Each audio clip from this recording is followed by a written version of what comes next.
Good morning students. आज अपने को पढ़ने को मिला है लाइफ इन नेचुरल रीजन्स। अब ये बात बताओ, नेचुरल, आप तो ये कह रहे थे कि ये जो 3+1 यानी 3 हाइड्रोस्फीयर, बायोस्फीयर, लिथोस्फीयर और एक बायोस्फीयर, ये 3 जो है वो पढ़ेंगे। तो आपने 3 में से 2 तो पढ़ लिया डिटेल में। You have already learned atmosphere and hydrosphere. Now we are to take the next sphere, biosphere. Biosphere. अब आप ये कहोगे कि यहाँ तो नेचुरल रीजन लिखा है। हाँ भाई, बायो का मतलब लिविंग, लिविंग। और आपको फर्स्ट लेसन बताया था कि interaction between biotic and abiotic is called ecosystem. Ecosystem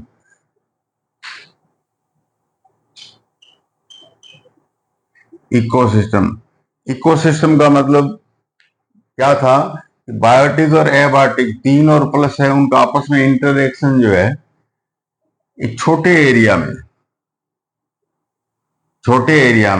तो उसका नाम दिया था अपने पॉन्ड इकोसिस्टम, रिवर इकोसिस्टम। इस तरह के जो छोटी जगह थी उस प्लेस के हिसाब से अपने इकोसिस्टम्स के नाम दिए थे। यदि कोई लैटिट्यूड का मामला हो,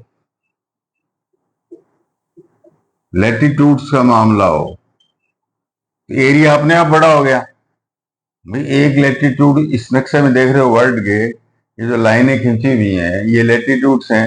ये 0 है और ये 10 है, नीचे 10 है, 10 north, 10 south latitude.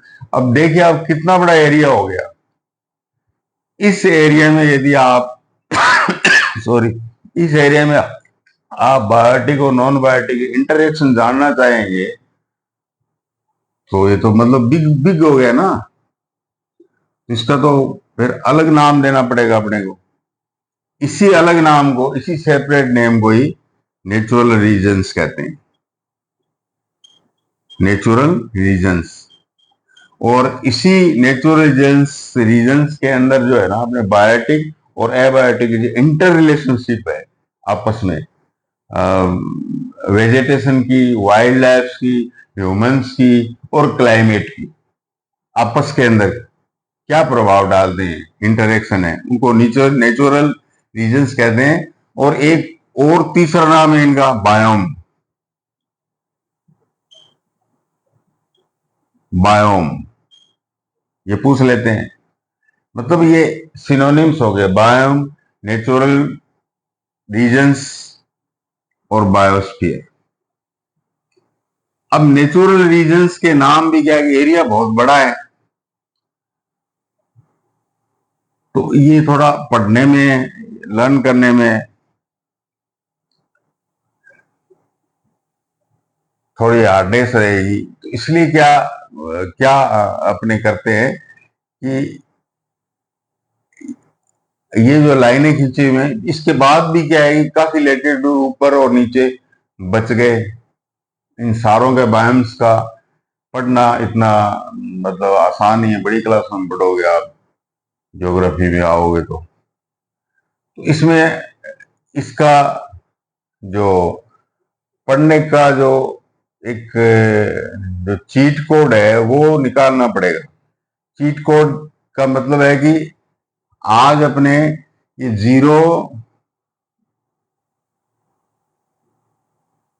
Zero latitude है, इक्वेटर है ये। 0 लैटिट्यूड मीन्स इक्वेटर। इसके नॉर्थ में ये ऊपर 30 तक समझिए आप, यानी 0 से 30 लाइंस लैटिट्यूड की गई है नॉर्थ में, ये नॉर्थ है।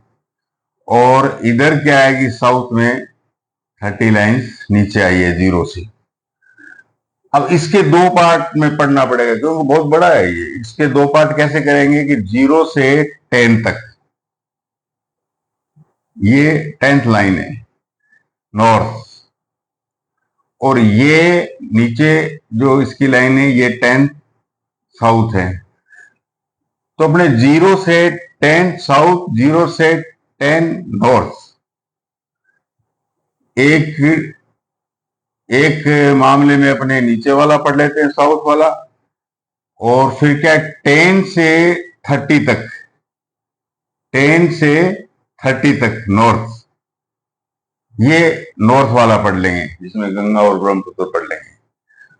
और 10 साउथ है, इसमें अपने अमेजन अमेजन पढ़ लेंगे। अमेजन कुरियर वाले, वो सेवा वाले नहीं, अमेजन रिवर का नाम है, ये पढ़ लेंगे।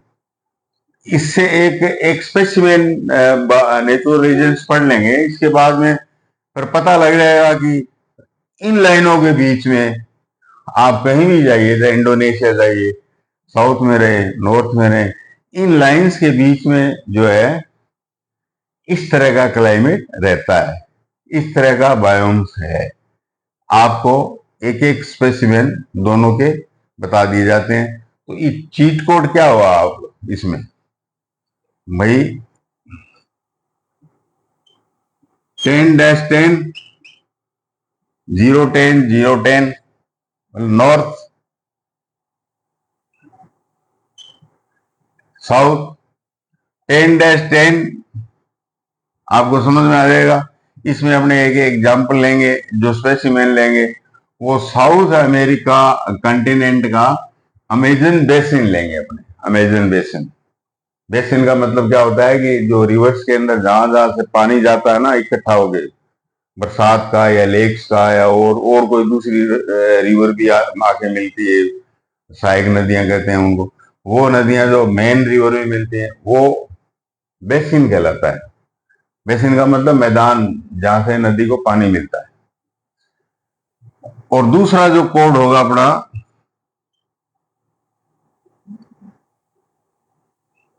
1030/1030 NS, इस चीट कोड के हिसाब से अपने पढ़ते हैं। तो पहले वाले में क्या पढ़ेंगे, पहले वाले में अपने पढ़ेंगे साउथ कॉन्टिनेंट का जो ये अमेजन रिवर का जो बेसिन है उसके बारे में पढ़ेंगे। और 10-30 के बारे में पढ़ेंगे, ब्रह्मपुत्र और गंगा का जो बेसिन है वो पढ़ेंगे। तो आप जब अमेजन बेसिन की क्लाइमेट और नेचुरल रीजन के बारे में पढ़ लेते हो तो आप इंडोनेशिया, सुमात्रा, जावा, वहां या लंका बीच में आ गया तो वहां का भी माहौल और क्लाइमेट और कुछ एनिमल्स, वेजिटेशन कुछ कुछ मिलेंगे, एक से होंगे। तो what do you mean ecosystem and what do you mean natural region? बड़ा इकोसिस्टम नेचुरल रीजन हो गया, इसको बायोम कहेंगे हम। अच्छा, तो इसमें आपने ये देखा होगा कि बताते हैं अभी कि क्लाइमेट जो है, क्लाइमेट इन्वायरमेंट का जो क्लाइमेट है, wither, what is the difference between wither and climate?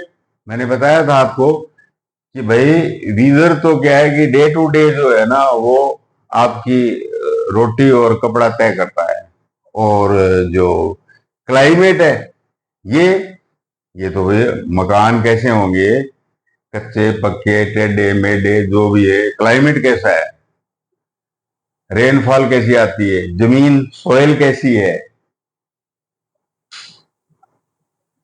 आप किस प्रकार से आप फेस्टिवल मना सकते हो, किस प्रकार का आपका कल्चर है, आपका किस प्रकार का आर्ट है, और क्या पहाड़ है, क्या जमीन समतल है, इन बातों के ऊपर डिपेंड करती हैं ये सारी बातें, जिसको अपने क्लाइमेट में पढ़ा था। तो क्लाइमेट का मतलब है टेम्परेचर, ह्यूमिडिटी, सनलाइट, ये जो सब मिलके एक एनवायरनमेंट बनाती हैं उसको एक क्लाइमेट कहते हैं। और एक एवरेज पीरियड का टेम्परेचर, ह्यूमिडिटी वगैरह वो निकाल के कि यहाँ का क्लाइमेट ऐसा है। मैं समझता हूँ वेदर और क्लाइमेट में डिफरेंस जो है वो आप जान गए होंगे, जानते हैं पहले से। तो किसी भी नेचुरल रीजन को जानने से पहले आपको वहां के क्लाइमेट के बारे में अवश्य ही पता होना चाहिए कि वहां बरसात कितनी होती है, एवरेज क्या है बरसात का, टेम्परेचर क्या रहता है और कौन से लेटीट्यूड पर है, ताकि पता, क्योंकि बीच वाले जो लेटीट्यूड्स हैं 30 से 30 तक, 30 ऊपर 30 नीचे, यहाँ जबरदस्त सनलाइट पड़ती है। मतलब आज अपने यूं समझें कि आज अपने स्टडी उन्हीं चीजों को करनी है जहां के सूर्य भगवान 12 महीनों आते हैं जाते हैं। यानी कैप्रिकॉर्न, नीचे कैप्रिकॉर्न लाइन, ऊपर cancer line, tropic of cancer, tropic of Capricorn के बीच में जो एरिया आ रहा है अपने आज उसी को पढ़ेंगे। और यही क्या है कि 12 महीनों सूर्य भगवान आते हैं और जाते हैं, ऊपर पोल्स की तरफ नहीं जाते हैं, नीचे पोल्स की तरफ नहीं आते। अब इस हिसाब से क्लाइमेट के बाद में हम पहला तो क्लाइमेट पढ़ेंगे इस नेचुरल रीजन का, तरतीबार ढंग से आप इस तरह से ध्यान में रखोगे माइंड में तो याद रह जाएगा कि किसी भी नेचुरल रीजन का सबसे पहले आप क्लाइमेट पढ़ें, फिर आप सॉइल और टेम्परेचर और ह्यूमिडिटी ये सब क्लाइमेट में पढ़ लोगे आप। उसके बाद में वहां की सॉइल से पैदा होने वाली वेजिटेशन, फिर आप पढ़ोगे एनिमल्स, जू। मैंने बताया था ना आपको, बायो मीन्स कि प्लांट्स एंड एनिमल्स, बायोस्फीयर। तो यहाँ वाइल्ड लाइफ, और इनमें सबसे जो सरपंच है, जो सबसे प्रधान बना फिरता है और सबसे ज्यादा गड़बड़ करता है इस नेचर के खेल में, वो मतलब ह्यूमन लाइफ।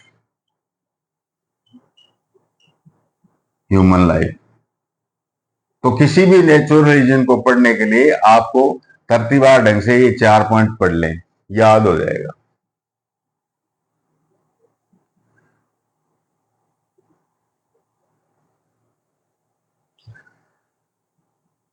कुछ नेचुरल रीजन्स के यहां तो डिटेल में तो 2 ही पढ़ेंगे अपने, सारी दुनिया में नेचुरल रीजन्स बने हुए, उनके कुछ नाम याद है? जैसे मैंने बोला अमेजन बेसिन, ये तो डिटेल में पढ़ेंगे। साउथ अफ्रीका 10 to 10 के बीच में। अच्छा,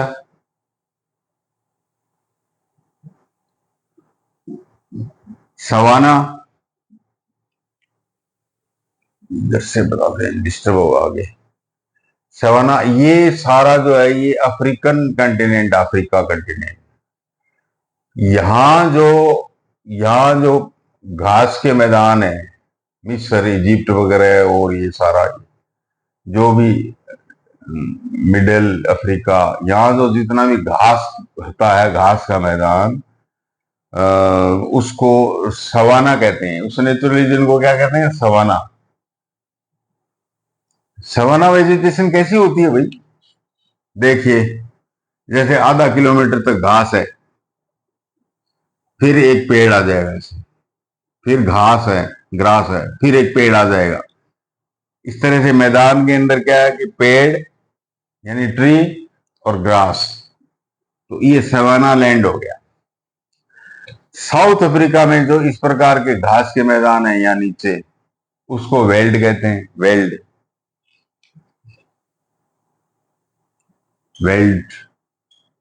साउथ अफ्रीका में घास के मैदान है। और जो ये जो एरिया है, मतलब पोल पर नहीं जाकर पोल से नीचे, या ये यूरोप के ऊपर रशिया वगैरह, और ये जो सेंट्रल एशिया के देश हैं, कजाकिस्तान वगैरह, और यहाँ जो हिल्स हैं, हिल्स के ऊपर जो कोनिफेरस ट्रीज होते हैं, इस तरह के देवदार होते हैं ना, जिसमें बर्फ नहीं टिकती, जिसके ऊपर, इस तरह के जो पहाड़ों के ऊपर जो जंगल हैं, जो हिमालय में भी ऐसे पेड़ दिखते हैं, आप गए हो तो उनको टैगा कहते हैं। टैगा ये रूस की लोकल लैंग्वेज है, क्योंकि आप ये कह दोगे सेल्वोज, स्टेपीज, प्रेरीज, पंपास, टैगा, ये क्या नाम है? ये नेचुरलिस्ट के नाम है और वहां की लोकल लैंग्वेज के हिसाब से इनके नाम चले आ रहे हैं। लोकल लैंग्वेज वेल्ड हो गया, अब आप टैगा हो गया। अब स्टेपीज को देखिए, स्टेपीज जो है ये सेंट्रल एशिया की तरफ, यहाँ यूरोप, यूक्रेन वगैरह से, ये कजाकिस्तान और यहाँ जो जितने भी सबसे बड़ा घास का मैदान है, इसको स्टेपीज कहते हैं। ये यूरोप से एशिया में घुस जाता है, इतना बड़ा सबसे बड़ा घास का मैदान है। यहाँ कोई ट्री वगैरह नहीं होता, सीधा घास ही घास होता है, सीधी एक प्रकार से यूं कहिए कि लॉन ही लॉन है पूरी। पशु बड़े मौज से खाते पीते हैं। और ये नॉर्थ अमेरिका में यहाँ पर जो घास का मैदान है उसको प्रेरीज कहते हैं, प्रेरीज। और जो यहाँ अर्जेंटीना में जो घास के मैदान नेचुरल रीजन्स है उनको पंपाज कहते हैं, यहाँ भी घास के मैदान है, पंपाज। ऑस्ट्रेलिया आ जाइए, ऑस्ट्रेलिया में जो घास के मैदान उनको डाउन्स कहते हैं। तो मेरा कहने का मतलब ये, भारत वाली जो वेजिटेशन है उसको मानसूनी वेजिटेशन कहते हैं। तो अब कोई कहे कि भारत का नेचुरल रीजन क्या है, मतलब मानसूनी, ये बोल सकते हो आप। तो ये जो बड़े इकोसिस्टम है इनके लोकल नेम्स हैं, वो मैंने आपको क्लियर किया। अब अपने बढ़ते हैं आगे, असली जो खेल है, जो नमूना है। फैक्ट्स तो काफी आज के बायोस्फीयर के बारे में कर लिया आपने। तो देखिए अमेजन बेसिन के बारे में पढ़ते हैं अपने। अमेजन, ये अमेजन क्या है? ये तो डिलीवरी बॉय भी बोलते हैं, दरवाजे पर आगे अमेजन से हूँ, पार्सल है आपका। वो तो एक मार्केटिंग का अपना नाम रखा हुआ अमेजन से, लेकिन रियल में क्या है कि अमेजन रिवर है। ये जो आपको रेड डॉट के अंदर साउथ में 10 और 10 ऊपर, इस एरिया को क्या, जो मैंने सारी जो लेटीट्यूड खींचा है 30 से 30 तक, इसको मैंने आपको एक 23 हाफ नॉर्थ साउथ बताया था आपको। रीजन टोरिड रीजन बताया था मैंने, इसको टोरिड है, लेकिन इसका भी सिनोनिम नाम है, उसको भी क्या कहते हैं, ट्रॉपिकल। टोरिड को अब अपने ट्रॉपिकल बोलेंगे, ध्यान रखना ये बात, ट्रॉपिकल। और उसके ऊपर मैंने 66 तक बताया था टेम्परेट, जहां टैगा वगैरह मिलते हैं, टेम्परेट। और ऊपर फ्रिजिड बताया था, पोलर रीजन। तीन रीजन, 3 नीचे 3 ऊपर बताए थे मैंने आपको लेटीट्यूड के हिसाब से। अब ये जो ट्रॉपिकल एरिया है, इसमें अपने क्या है कि इक्वेटर के ऊपर 10 नॉर्थ और 10 साउथ लिया है पढ़ने के लिए। इस एरिया को इतना लिया है अपने। तो इसमें जो अमेजन बेसिन है, इसको इस लिहाज से हम ये भी कह सकते हैं tropical. Tropical climate, equatorial climate, ये बोल सकते हो आप इसको। मैं बार बार बता चुका हूं आपको कि इक्वाटोरियल क्लाइमेट कैसा होता है। देखिए आप, कि आप सवेरे उठते हो, वहां ये 365 दिन की बात है, 365 डेज की बात है। सवेरे उठते हो 8 o'clock मॉर्निंग, चाय के समय भी आपका क्या है कि भयंकर इतनी पियर्सिंग और स्कोर्चिंग हीट होती है यार, बड़ी गर्मी है, पसीना छूटता रहता है। मेरे भी छूट रहा है पसीना, मैं ट्रॉपिकल में हूं ना, इसलिए अमेजन बेसिन बैठा हूं, तो मेरे भी छूट रहा है। तो 8 o'clock तक इतना क्लाइमेट हो जाता है। और उसके बाद में फिर क्या है कि 12 के पास जो है घनघोर बादल आने शुरू हो जाते हैं। 40 तक पूरे बादल छा जाते हैं, क्लाउड छा जाते हैं। और शाम तक, इवनिंग तक जो है पूरी भयंकर टोरिड बरसात होती है, और शाम को फिर जब रात होती है तो साहब तारे दिख रहे हैं, चांद दिख रहे हैं, आसमान साफ है, कोई बादल नहीं। ये 10 to 10, 10 नॉर्थ साउथ का हाल है, ये ऐसा क्लाइमेट होता है। तो यहाँ टेम्परेचर का भी डिफरेंस नहीं होता। जैसे अपने रहता है ना, सर्दी में 0 डिग्री और गर्मी में 50 डिग्री, कितना वेरिएशन आ गया। यहाँ वेरिएशन नहीं होता क्लाइमेट में। अब इमेजिन वैसे क्लाइमेट ले,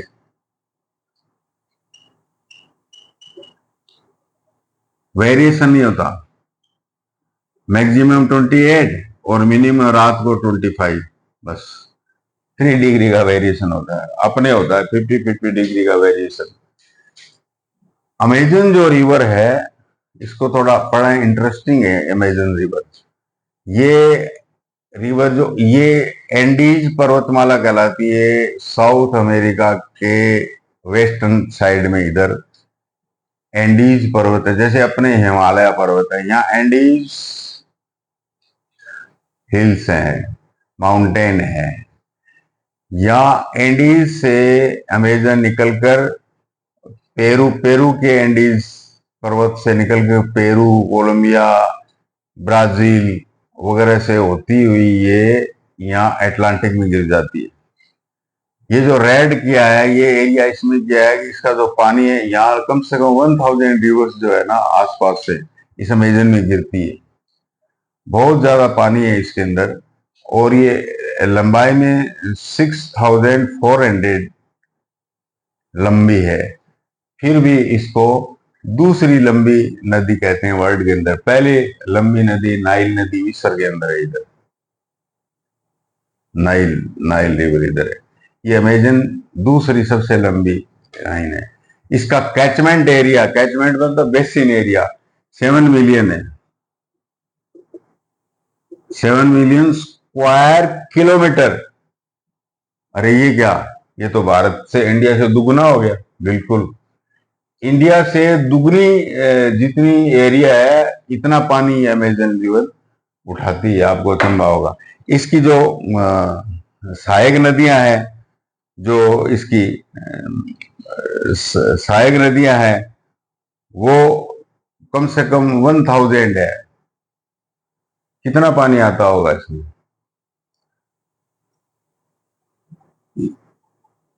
नदियों का 20% पानी जो है ना, वाटर, यही नदी ले लेती है 7 मिलियन एरिया स्क्वायर मीटर में। और ये जो ब्राजील दिख रहा है आपको इधर, ब्राजील, ये इसका 60% फॉरेस्ट जो है ना, 60% फॉरेस्ट इसका, इसके फॉरेस्ट को या इसके नेचुरल रीजन को, अमेजन को सेल्वोज भी कहते हैं। सेल्वोज पूछ लेगा ये, what do you mean selvas, where is the selvas, what is the meaning of natural region of Brazil और अमेजन बेसिन? सेल्वोज, ये लोकल नेम है, मैंने बताया था आपको, सेल्वोज।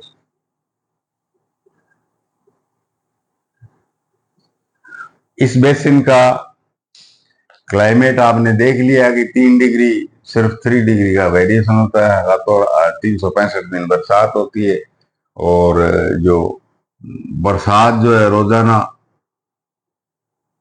डेली 200 सेंटीमीटर बाढ़ आ जाती है अपने यहाँ तो रोजाना। तो जहां इतनी सनलाइट है फोटोसिंथेसिस के लिए, इतना वाटर है और इतना मतलब फेवरेबल टेम्परेचर है, तो वेजिटेशन कैसी होगी भाई इसमें? इतनी फर्टाइल सोयल है, खूब माल मिल रहा है पौधों, पेड़ पौधों को। तो बड़े मोटे तगड़े लंबे पेड़ होंगे, और चौड़ी पत्तियों वाले, चौड़ी लीव्स होंगे उसके ऊपर, चौड़े चौड़ी लीव्स होगी इसके ऊपर, सॉरी, बड़े लंबे होंगे। और वो क्या है, नीचे जो छांव कर देंगे, भाई नीचे तो क्या है, वो धूप तो ऊपर ऊपर ले लेंगे और छांव ले लेंगे। तो इन जैसे कोई पेड़ है ये इतना ऊंचा, नीचे तो छांव होगी, नीचे वाले पेड़ पौधे क्या करेंगे बेचारे? नीचे वाले क्या करेंगे? नीचे वाले जैसे लाइन्स, लताएं, हिंदी में कहते हैं लताएं, बेल, ये नीचे से उगेगी और इस तने की सहायता से इसको ऐसे करके ये यहां तक लाइट लेने के लिए यहां पहुंच जाएगी। ये इनको लाइन्स कहते हैं। तो क्वेश्चन मैं पूछूंगा, मैं lianas, what do you mean lianas? ब्रोमेलाइट्स,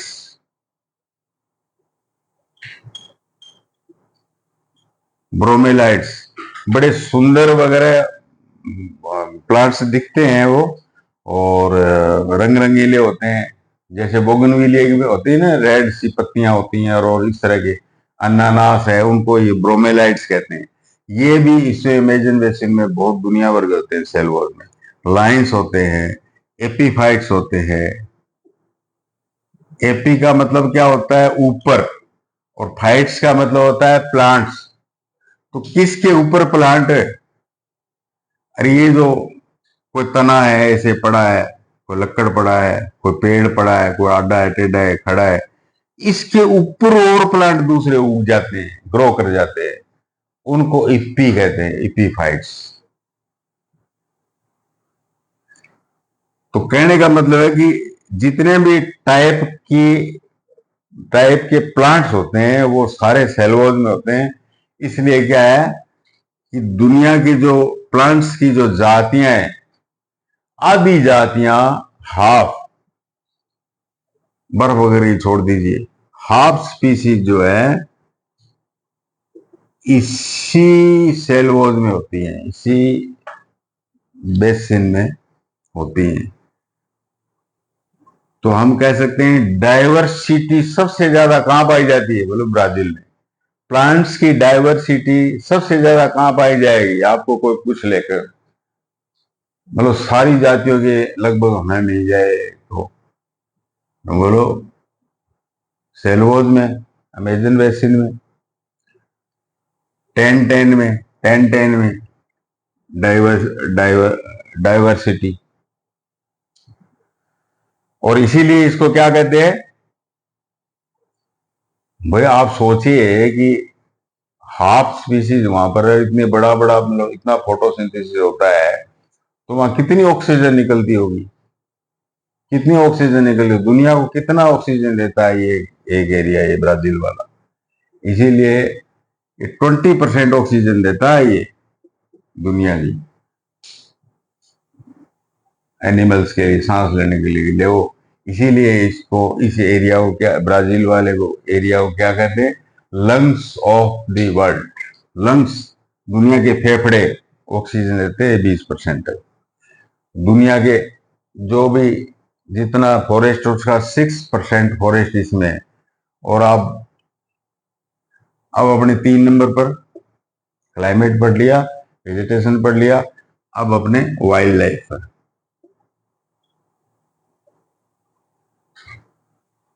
इसके डिस्कवरी चैनल पर और जितने भी एनिमल्स के जो वीडियो आते हैं, सारे के सारे इसी अमेजन बेसिन में बनाते हैं। सबसे बड़ा स्नेक एनाकोंडा, वो यही मिलेगा आपको, एनाकोंडा वाइल्ड लाइफ में। पाइथन, अजगर, अपने यहाँ कहाँ दिखते हैं अजगर वगैरह? वो वहां ब्राजील ले गया, वहां पर है इसके सारे। और क्या कर रहा है? और आपके वाइल्ड लाइफ के अंदर क्या है? वही बात है वेजिटेशन वाली।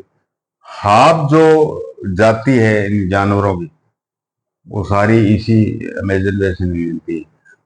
तो फिर वही सवाल आ गया कि डाइवर्सिटी, बिल्कुल डाइवर्सिटी प्लांट्स की, एनिमल्स की सबसे ज्यादा कहां? अमेजन बेसिन में। याद रखना सदा के लिए। अब आइए साहब, मानव रतन, ह्यूमन लाइफ। Human life. जो मैंने सर्कमस्टांसेस, इन्वायरमेंट वगैरह आपसे जिक्र किया, उस हिसाब से तो भाई वहां रहना कितना कठिन है। 2 दिन लगातार यदि आपके बरसात गिर जाए तो आप कहोगे ओ हो, धूप कब आएगी, कपड़े नहीं सूख रहे, वो नहीं। और 365 दिन ये हाल हो तो कौन रहेगा ऐसे वातावरण में? मतलब hard hard to live, environment is hard to live. तो ऐसे पोजीशन के अंदर है जो ट्राइबल्स होते हैं वो रह सकते हैं, क्योंकि उनके नियम कानून कायदे जनरल से अलग होते हैं, संस्कार वगैरह और होते हैं ट्राइबल्स के, आदिवासी। तो यहाँ ज्यादा ट्राइबल्स रहते हैं। और ये खेतीबाड़ी कैसे करते हैं? Slash and burn. ये पूछता है स्लैश एंड बर्न क्या है भाई? ये स्लैश एंड बर्न, खेती करनी है इस एरिया में, पेड़ तो हैं ही बड़े बड़े, सबको काटो, जमीन निकालो और वहां खेती करो। इससे क्या नुकसान हो रहा है कि वही बात है, लंग्स कट रहे हैं, फ्लड आ रही है, बाढ़ आ रही है, तो पोल्यूशन बढ़ रहा है। कॉलोनी, उन जंगलों को साफ करके जमीन में कॉलोनी बसाने की जा रही है, ट्राइबल्स को क्या सिविलाइज कर रहे हैं। तो डिफोरेस्टेशन, ये कॉलोनी, और वहां से नीचे से क्या कि ये करेंगे, जंगल से, जंगल को छोड़ो, इसके नीचे बहुत माल है, नीचे बहुत मिनरल्स है, नीचे बहुत तेल है, ये निकालें, वो निकाले, सोना निकाले, चांदी निकाले। तो इस चक्कर में डिफोरेस्टेशन हो रहा है, जंगलों को काट रहे हैं। तो ये ट्राइबल्स की जो स्लैश एंड बर्न जो व्यवस्था है खेती के लिए, ये यही मिलेगी आपको ह्यूमन लाइफ में। और वहां एक हामे का एक बहुत बड़ा ट्री होता है, हामे का, और उसकी छाल भी इतनी मोटी होती है, तो वो छाल जब उतरती है तो एक झूले जैसा हो जाता है, वो पेलिंक्विन हो जाता है, झूले जैसा। और उस इस छाल से वो पेलिंक्विन बना लेते हैं, उसी को हेमेका ही कहते हैं, उससे पेलिंक्विन का नाम पूछ लेते हैं वहां। और ये बड़ा मतलब इंजॉयमेंट करते हैं, डूबते रहते हैं इस छाल के अंदर ये। और आपने देखा वो मलेरिया की दवाई भी इसी जंगल में सबसे पहले खोदी गई थी। मलेरिया से मरते रहते थे, कोई इलाज नहीं था, कोई दवाई नहीं था। लेकिन जो सिनकोना जो ट्री है, सिनकोना, वो इसी एरिया में होता है, इसी की छाल से वो दवाई बनाई जाती है।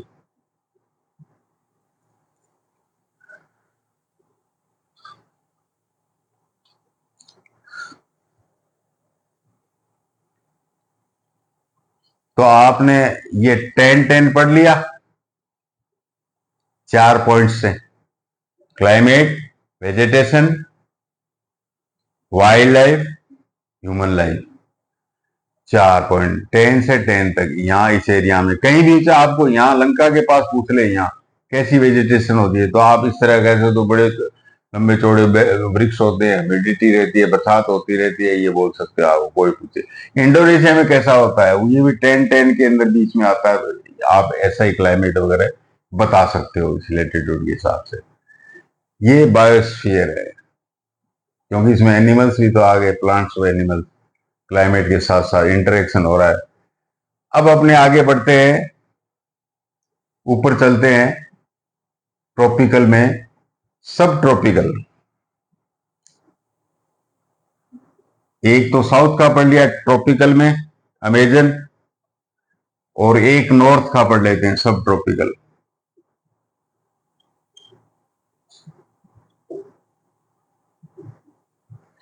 सब ट्रॉपिकल एरिया याद करते ही क्या है कि जब 10 से 30 नॉर्थ की बात करते हो, आपको अपना इंडिया, ये जो लाल सा निशान बनाया है मैंने, इंडिया, ये इंडिया, यहाँ केरल से लेकर आसाम तक, और हिमाचल के नीचे जो जमीन है तराई, ये, और इसको, इसमें कौन सी रिवर है उसी के नाम से ही इसका बेसिन पढ़ेंगे अपने। गंगा, गंगा बेसिन और ब्रह्मपुत्र बेसिन। देखो गंगा जो है ना, वो हिमालय की एक गंगोत्री ग्लेशियर है, मतलब बर्फ का किलोमीटर में लंबा जमाव है, उससे निकलती है गंगा गंगोत्री। आपने केदारनाथ जी और बद्रीनाथ जी का जिक्र सुना हुआ, हिमालय के अंदर है, उत्तराखंड में। वहां जो है हरिद्वार, ऋषिकेश और फिर आगे ऊंचे जाते हैं तो एक जगह आती है, उसको कहते हैं देवप्रयाग। क्या बोलते हैं उसको? देवप्रयाग। वहां एक रिवर आती है अलकनंदा। अलकनंदा नहीं, अलका याद रह जाएगा। बद्रीनाथ जी की तरफ से अलकनंदा आती है नदी, रिवर। और एक केदारनाथ जी की तरफ से आती है भागीरथी। राजा भागीरथ जो जमीन पर लाए थे, भागीरथी। भागीरथी और अलकनंदा का जो जंक्शन है, मेल है, वो कौन से प्रयाग में होता है? जंक्शन को हिंदी में प्रयाग कहते हैं। जैसे कहते हैं ना जैसे कहते हैं इलाहाबाद में एक प्रयाग है। इलाहाबाद में कौन सा प्रयाग है भाई? कौन सा जंक्शन है दो नदियों का? गंगा और यमुना, जहां कुंभ हुआ था, प्रयाग। तो ये देव प्रयाग, मतलब अलकनंदा और भागीरथी का जंक्शन मेल जहां होता है, वहां देवप्रयाग कहते हैं। और इसी देवप्रयाग के बाद में जो पानी है, वाटर है, होली वाटर है, पवित्र पानी है, उसका नाम होता है गंगा। इसकी सहायक नदियां गंगा की जो है, आपके सारे इस हिमालय से, हिमालय पर्वत से निकलती हैं। जैसे मान लो लखनऊ की तरफ से गोमती इसमें पानी मिलाएगी, फिर आगे गंडक नदी पानी मिलाएगी, हिमालय से लाती है गंगा। गंगा तो ऐसे बह रही है, ऊपर से हिमालय से ऐसे ऐसे सहायक नदियां आएंगी। साउथ से भी आती हैं कुछ सहायक नदियां, बिहार की तरफ, झारखंड की तरफ से। तो वो सारा पानी इकट्ठा करके बे ऑफ बंगाल में डालती है गंगा। यहाँ यहाँ बंगाल में कैलकाटा के पास में क्या होता है कि गंगा दो भागों में बंट जाती है। एक तो कैलकाटा से यानी इंडिया में रहती है, उसको कहते हैं हुगली, हुगली। और जो बांग्लादेश में चली जाती है उसको कहते हैं पद्मा, पद्मा। ये बांग्लादेश इस तरह से उसको कहते हैं पद्मा, और ये बे ऑफ बंगाल में आ जाती है। इधर अपने जो रहती है एक शाखा, एक ब्रांच गंगा की, उसको उगली कहते हैं, नाम बदल जाता। तो ये गंगा बेसिन के अंदर क्या है कि जो हिमालय के जो नीचे तराई है, लेवल है, फ्लैट जमीन है, उसको तराई कहते हैं। जड़ में तराई वाला एरिया है। आसाम के अंदर हिली एरिया है जो ब्रह्मपुत्र बेसिन में आता है। हाँ, ब्रह्मपुत्र बेसिन भी इसी ट्रॉपिकल, सब ट्रॉपिकल में। तो ब्रह्मपुत्र जो है, चाइना के अंदर एक मानसरोवर झील है। मानसरोवर झील के पास जो आसपास ग्लेशियर है, मानसरोवर झील उससे भरी रहती है। और इस मानसरोवर झील से दुनिया की 8 रिवर निकलती हैं, 8 रिवर। हम बोले कौन कौन सी? अरे भाई, वेस्ट की तरफ आती है Sindhu river, Satluj river, east की तरफ मीकोंग रिवर, ब्रह्मपुत्र रिवर। आप जानकर अचंभा करोगे कि एक मात्र रिवर है जिसका नाम मेल पर है, ब्रह्मपुत्र। बाकी सारी रिवर्स का नाम फीमेल पर है, गंगा, जमुना, सरस्वती, कावेरी, सब फीमेल पर है। एकमात्र नदी है ब्रह्मपुत्र जिसका मेल के ऊपर नाम है। इस ब्रह्मपुत्र को, ये ब्रह्मपुत्र जो है मानसरोवर के पास जो ये आपकी झील है,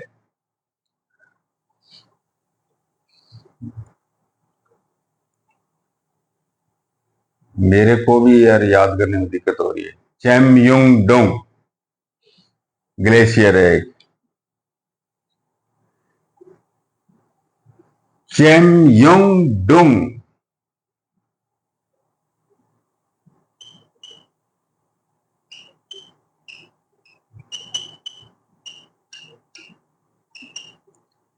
ये ग्लेशियर का नाम, जैसे गंगोत्री ग्लेशियर का नाम था, वैसे चेमयुंगडोंग ग्लेशियर का नाम है। यह इस मानसरोवर के पास है। यहाँ से ब्रह्मपुत्र नदी निकलती है और सीधी चलती है ईस्ट की तरफ। और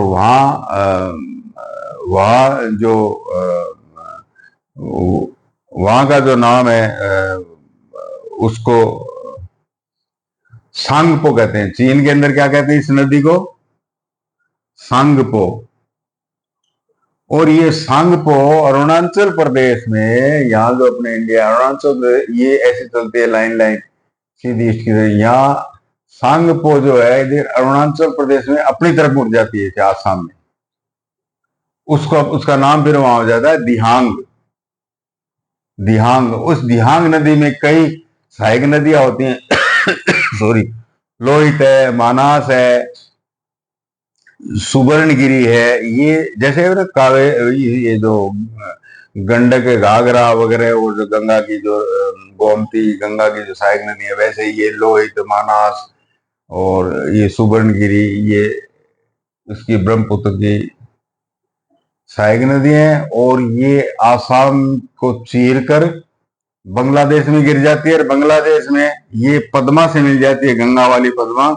और यहां इस उल्टा नाम है, बांग्लादेश में उल्टा नाम है इसका जमुना। तो पद्मा और जमुना मिलके और बे ऑफ बंगाल में गिर जाती है। ये तो इस नदी के पानी के बारे में हुआ आपका, ब्रह्मपुत्र का और गंगा का। सब ट्रॉपिकल एरिया है नॉर्थ का अपने। अब इसके क्या है कि बारी बारी से जो है ना, आप 4 पॉइंट हम पढ़ लो आप। क्लाइमेट, क्लाइमेट कहें तो कैसा होगा? नेचुरल रीजन का एक नाम से बताओ क्लाइमेट यहाँ का। मानसूनी।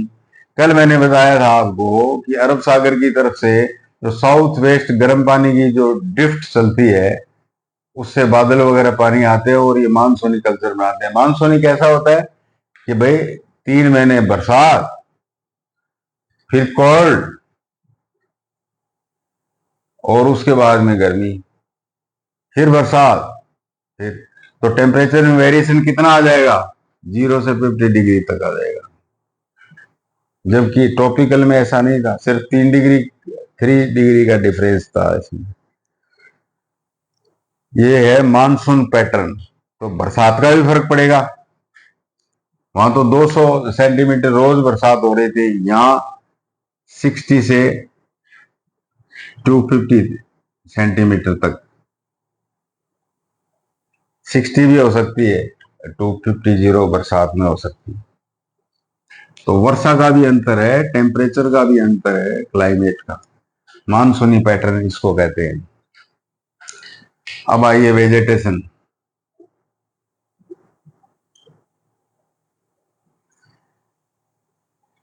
वहां ट्रॉपिकल में देखा हो पानी वगैरह खूब मिलता रहता है, तो उनके पत्ते कभी नहीं झड़ते हैं। मतलब एवरग्रीन प्लांट्स होते हैं, एवरग्रीन अमेजन में। यहाँ जो है डेसिडुअस होते हैं। बरसात में तो पत्ते वगैरह सब हरे रहते हैं, लेकिन गर्मी आती है तो पतझड़ हो जाता है। आपको पता ही, यहाँ सारी जगह पतझड़ होता है। डेसिडुअस, डेसिडुअस प्लांट्स होते हैं, ट्रीज होते हैं। ट्रीज में कौन से आते हैं? सबको पता है, नीम, पीपल है, बरगद, ये सब देखे हैं आपके, शीशम, आड़ू। ये अपने जो देखते हैं, वो अपने कहाँ रह रहे हैं? अपने सब ट्रॉपिकल एरिया में रह रहे हैं, तो वो देखते ही अपने सारे क्लाइमेट में। और जो हिमालय की तरह ही, हिमालय के नीचे नीचे जो लेवल है, वहां पानी खूब खड़ा रहता है नदियों का, गंगा का और ब्रह्मपुत्र का। तो वहां क्या है कि घास बड़ा लंबा लंबा होता है, घास, ग्रास। और ये बेम्बू भी बहुत होते हैं यहाँ पर, बांस। आसाम के ब्रह्मपुत्र तराई एरिया से खूब बेम्बू के ट्रक यहाँ अपने सारे इंडिया के अंदर आते हैं। ये सब ट्रॉपिकल एरिया में होते हैं, बेम्बू तराई में होते हैं इसे। और आसाम में भाई चाय भी बहुत होती है। चाय की एक बीमारी है, चाय के पौधे में पानी खड़ा नहीं रहना चाहिए, जब वो गल जाए और खत्म हो जाएगा। तो पानी तो आता रहना चाहिए उसकी जड़ में, लेकिन वो ठहरना नहीं चाहिए। तो ऐसा जो वातावरण जो है ब्रह्मपुत्र के स्केचमेंट में मिलता है, इसलिए आसाम जो है चाय का सबसे बड़ा प्रोड्यूसर है। और इसी प्रोड्यूस के कारण क्या है कि इंडिया जो है ना वर्ल्ड का सबसे बड़ा टी प्रोड्यूसर माना जाता है। तो आप कहोगे तो खूब बिक्री करता होगा बाहर, खूब डॉलर पाउंड आते होंगे अपने, तो कहाँ आते हैं? अपने को चाय की इतनी आदत है कि जो आसाम इतनी चाय पैदा कर रहा है, और भी इंडिया में जहाँ चाय हो रही है वो सारी चाय अपनी पी जाते हैं, गेस्टों को पिला देते हैं। वेजिटेशन, वेजिटेशन सारे टाइप की है। देखिए आप, हिली भी है यहाँ पर, ब्रह्मपुत्र के अंदर जो पहाड़ वगैरह है वहां कोनिफेरस टाइप इस तरह के पेड़ भी होते हैं। तो वैरायटी ऑफ वेजिटेशन आपको यहाँ मिल जाएगी। ब्रह्म बेम्बू, घास, खेती के अंदर कैश क्रॉप में एग्रीकल्चर बहुत बढ़िया होगी। यहाँ पर एग्रीकल्चर बढ़िया क्यों होगी? अरे सारा का सारा सब ट्रॉपिकल, हिली नहीं है, मार्शी नहीं है, सारा प्लेन है। तो उसको जोतने में बड़ी हेल्प होती है। तो शुगर कैन हो जाता है यहाँ पर, शुगर कैन, कॉटन, कॉटन भी खूब होता है, और व्हीट और राइस भी खूब, मतलब द बेस्ट एग्रीकल्चर एरिया है सब ट्रॉपिकल ये। और जब नदी जो वहां गिरती है बंगाल में, तो यहाँ एक पेड़ आता है, सुंदरी कहते हैं उसको, खूब होता है वो। सैलाइन वाटर में ही होता है, फ्रेश वाटर नदी के पानी में नहीं होता। तो जो डेल्टा है सुंदरबन का, सुंदरबन डेल्टा नाम सुंदरबन सुंदरी पेड़ से ही लिया हुआ है, सुंदरी ट्री से लिया हुआ सुंदरबन। ये सुंदरी पेड़ की वेजिटेशन होती है सुंदरबन डेल्टा में। ये एक होता है सेरिकल्चर, एग्रीकल्चर तो बता दिया आपको, ये शुगर कैन है, कॉटन है, व्हीट है, ये एग्रीकल्चर। सेरिकल्चर, सेरिकल्चर का मतलब जिसको कहते हैं ना रेशम, रेशम का कीड़ा पालना, ये मलबेरी ट्री के ऊपर होता है। ये सब ट्रॉपिकल एरिया में होता है, अपने मतलब होता है ये कर्नाटक में तो बहुत सबसे ज्यादा होता है। कर्नाटक है, तमिलनाडु है, आंध्र प्रदेश है, और फिर ये इधर ऊपर चले जाए आप, आसाम, मलबरी जिसको शहतूत भी कहते हैं, वहां इसकी पत्तियों को खाते रहते हैं ये कीड़े। फिर उनको कोकून को नीचे लाके उनमें जो धागे हैं रेशम के, सिल्क के, तो सिल्क इंडस्ट्री, सेरिकल्चर। सिल्क की साड़ियां वगैरह कहाँ मिलती है? ज्यादा आसाम में मिलती है, साउथ में मिलती है। ये मलबरी, सुंदरी, पीपल, बरगद, टी, घास, बेम्बू, सब पढ़ लिया। अब इसके बाद में आ गई तीसरा पॉइंट है वाइल्ड लाइफ। वाइल्ड लाइफ सबसे बड़ा तो जो वाइल्ड लाइफ है, सुंदरबन डेल्टा है, वहां पानी के अंदर टाइगर आ जाते हैं। तो उसको ना बंगाल टाइगर, बंगाल टाइगर इसी गंगा ब्रह्मपुत्र बेसिन की देन है ये, बंगाल टाइगर ये वाइल्ड। एक दूसरा और आपसे पूछ लेता है, गंगेटिक डॉल्फिन। गंगा में डॉल्फिन होती है ना, डॉल्फिन, गंगेटिक डॉल्फिन। ध्यान दे इधर, एक पूछ लेता है गंगेटिक डॉल्फिन का दूसरा नाम क्या है लोकल? सुसु, पूछ लेता है, व्हाट डू यू मीन सुसु, गंगेटिक डॉल्फिन। बाकी तो वाइल्ड लाइफ आप सब जानते हो, गधे, घोड़े, कुत्ते, बैल वगैरह है, ये सब तो अपने आसपास जो घूमते हैं सबके नाम लिख देना, खुद का भी लिख देना क्योंकि आप इसी में रहते हो।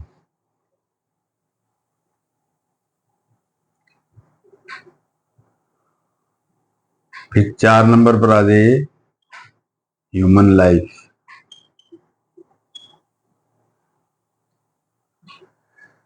बहुत ही, यूं कहिए, एप्रोप्रिएट है, आदमी के अनुकूल है।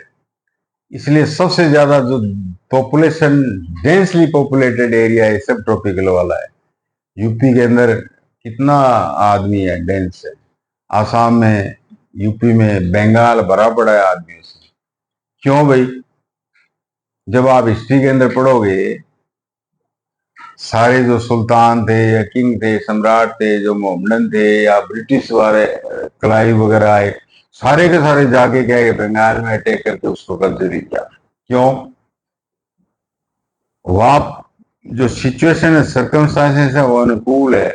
वहां वेजिटेशन है, जो कैश क्रॉप है। अच्छा, सोयल जो है वो फ्लैट है, सोयल है वो फ्लैट है, तो ट्रांसपोर्टेशन की कोई दिक्कत नहीं है। कोई ऐसा नहीं है दलदल है, मार्स है, 10-10 के बीच में तो दलदल खूब मिल जाएगा आपको। कैसे ट्रांसपोर्टेशन करोगे? कितने कितने ऊंचे वो वृक्ष मिलेंगे, पेड़ मिलेंगे। यहाँ ऐसा नहीं है, प्लेन है, सोयल एलुवियल है। नदियां जो मिट्टी लाती हैं उसको एलुवियल सोयल कहते हैं। और ये सबसे ज्यादा रिच होती है फसल के अंदर। इसके अंदर कोई भी बीज डाल दीजिए आप, वो अपने आप ही पानी पड़ते ही अपने आप उगने लग जाती है फसल। तो सारी जो सर्कमस्टांसेस है गंगा और ब्रह्मपुत्र में ह्यूमन के अकॉर्डिंगली होने के कारण ये एरिया जो है ना, 10 to 30, ये मोस्ट पॉपुलेटेड रहेगा आपका। जैसे मेक्सिको वगैरह है, और ये भी आ जाता है ये। और इसी मोस्ट पॉपुलेटेड इन्वायरमेंट के अंदर क्या है, क्या होता है? मैंने बताया था ना, क्लाइमेट तय करता है। क्या तय करता है? कल्चर है वहाँ का फेस्टिवल है। तो इस एरिया के फेस्टिवल, गंगा, दशहरा, माता दुर्गा का बंगाल में, तो जितने भी त्योहार है, दिवाली, होली, माता का, दशहरा का, ये सारे फेस्टिवल जो है ना इस एरिया में खूब मनाए जाते हैं, फेस्टिवल्स। तो इससे कारण क्या है कि ये एरिया, सब ट्रॉपिकल जो एरिया है, ये मुफीद है, मतलब गुड है और फेवरेबल है वुमन के लिए। ये ट्रांसपोर्टेशन है, सरलता से रेल लगाओ, रोड लगाओ, एयर लगाओ, कैसे भी। और तो और गंगा से आप जो है शिप भी लगा लो, ट्रांसपोर्टेशन सहूलियत है सब ट्रॉपिकल एरिया में। तो मैं समझता हूं कि आप, हम 30 तक बायोम्स पढ़ा है, 30 तक नेचुरल रीजन्स पढ़ा है, बायोस्फीयर। और कल मैं जब आपको करंट पढ़ा रहा था, समुद्र समुद्री जो ओशियन वाटर सर्कुलेशन पढ़ा रहा था, उसमें 5 पॉइंट बताए थे। उसमें एक करंट था कि सी वाटर रिवर। तो उसमें बताया था मैंने कि जो पोल से जो ठंडा पानी आता है, वो यदि वेस्टर्न साइड से टकरा जाए तो यहाँ बरसात नहीं होगी। और बरसात नहीं होगी तो क्या हो जाएगा? डेजर्ट हो जाएगा। तो इस 0 से 30 नॉर्थ और 0 से 30 साउथ। अब यहाँ बाकी क्या है कि डेजर्ट पड़ना रह गया, वो आगे अपने नेक्स्ट में ले लेते हैं। मैं सोचता हूँ आपको समझ में आया हो, और आया है तो आप फिर क्वेश्चन लेके क्यों बैठे? लाओ लेकर क्वेश्चन करते हैं। What do means lianas, bromeliads, epiphytes? स्टेन में बताया था मैंने, ट्रॉपिकल एरिया में लाइन्स का मतलब लताएं, जो ऊपर लाइट के लिए पेड़ के सारे सारे चढ़ जाती है। लाइन्स, लाइन्स क्या होती है? क्या? और अच्छा, सबसे बड़ा सांप कौन से नेचुरल रीजन में होगा? सबसे बड़ा सांप एनाकोंडा, एनाकोंडा कहते हैं इसको। और ह्यूमन लाइफ वहां क्या कर रही है कि पॉल्यूशन फैला रही है, फ्लड आएगा, वहां कॉलोनी बसा रहे हैं, और सेलवो जो अमेजन के वो साफ कर रहे हैं। फिर बाढ़ आएगी, सोयल इरोजन होगा ये। और पाइथन कहाँ पाए जाते हैं? दो जो मैंने बताया आपको, पाइथन अमेजन एरिया में पाया जाएगा। अपने तो पाइथन देखा ही नहीं, कभी देखा आपने पाइथन? ये 10 to 10 में मिलेगा आपको, जो ये चीट कोड है ना, 10 to 10 पाइथन। ये गंगेटिक डॉल्फिन का क्या नाम है लोकल? सुसु।